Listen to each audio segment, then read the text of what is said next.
Okay, today we're going to do a little bit of thermodynamics, and we're going to use this instrument called the Kinetic Theory Apparatus to visualize different thermodynamic processes. So let's start by mentioning some of the basic thermodynamic principles. One of the most basic gas laws is known as the ideal gas law. Pressure times volume is equal to the number of moles times the gas constant times T. This could otherwise also be written as PV1 over T1 is a constant. Okay? And we could undertake different gas processes.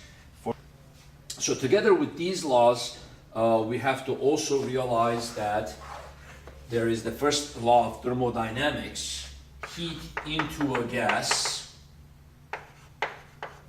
So Q stands for if I pour any heat into a gas, if there's any heat coming into the gas.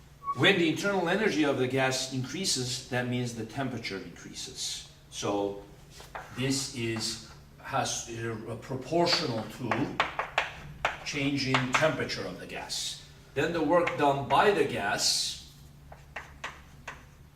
is equal to integral of the pressure times the volume. In other words, it's the area under the pressure and the volume of the gas. If the pressure is constant, if P is constant, then the work done by the gas is equal to just P times the delta V.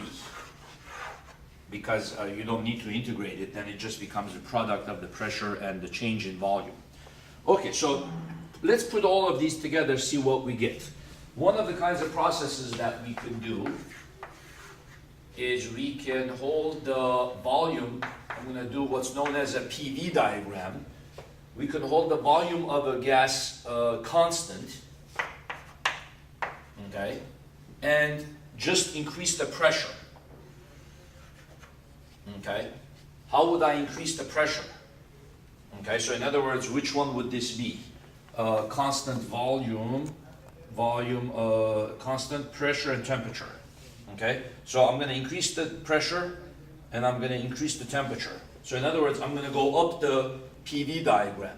Okay, so how am I going to accomplish that? Well, I'm going to put in some kind of heat, right? So heat into gas.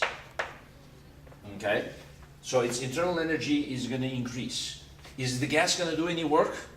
No, because I'm not allowing the volume to change. So the work by the gas is going to be zero. So heat into gas is going to go directly into the change in internal energy of the gas. So if you go up this way, we could say heat equals change in internal energy.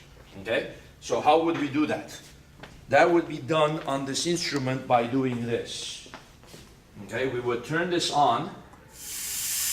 Okay, if I turn this on, you can see there's beads in there that are moving. Okay, and now I'm going to I'm going to put in more and more heat. So what I'm going to do, let me turn it off so you can hear me. What I'm going to do is I'm going to increase the speed of the beads as the beads are shaking. In other words, I'm putting heat into the gas.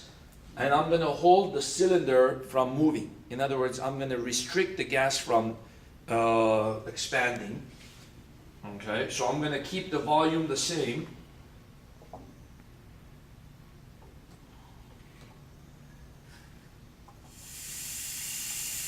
Increase it.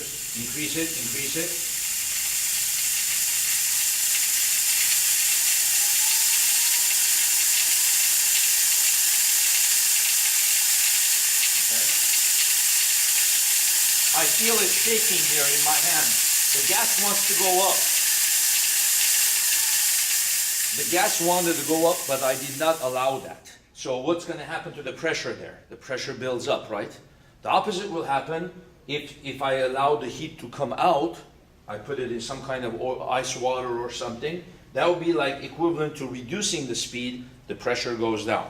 So that one you saw, this is known as an isovolumic process. Isovolumic process. Okay? Now what else could I do? I could go this way. I could do a process whereby I'm increasing the volume in such a way that the pressure stays constant. Okay? The pressure is constant. Is the gas going to do work? Yes. Okay? The work done by the gas is going to equal simply the pressure times the volume, the area under this rectangle. Is the internal energy of the gas going to increase or change? Possibly, yeah.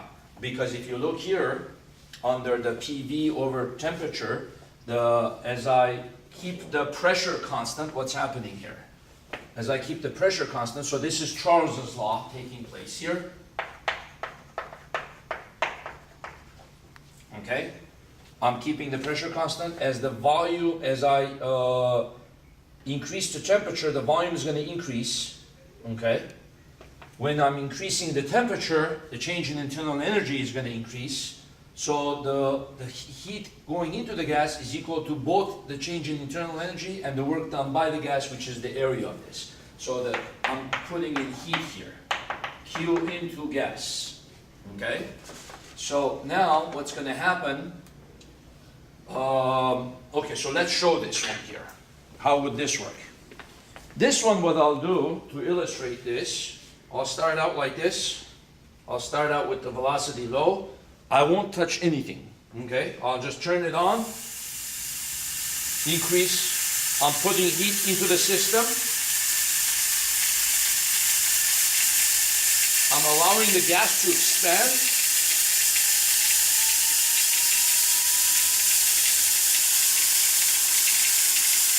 Okay, and since the gas is expanding, the pressure on the gas is the same because it's the cylinder and this is basically going up and down equivalently. So this one would be what kind of a process? Isobaric. Okay, let's title it over here, isobaric. The other way I could do is I could, from this corner, I could also go down like this. Okay, isothermal. So what would happen there? Isothermal, the temperature would be constant, which would give us here Boyle's law. Okay.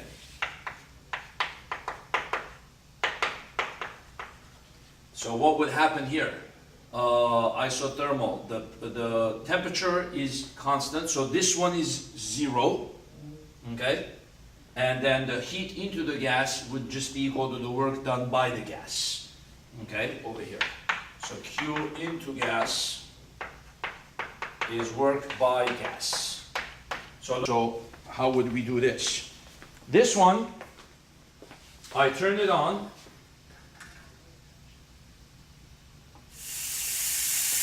I do not change the setting. I keep the speed of the molecule the same. Okay, I just increase the volume.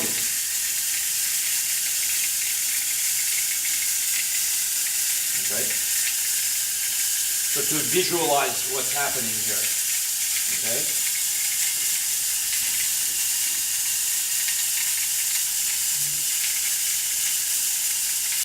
Okay, so now of course there's different kinds of processes. You don't have to do only these. You could go adiabatic.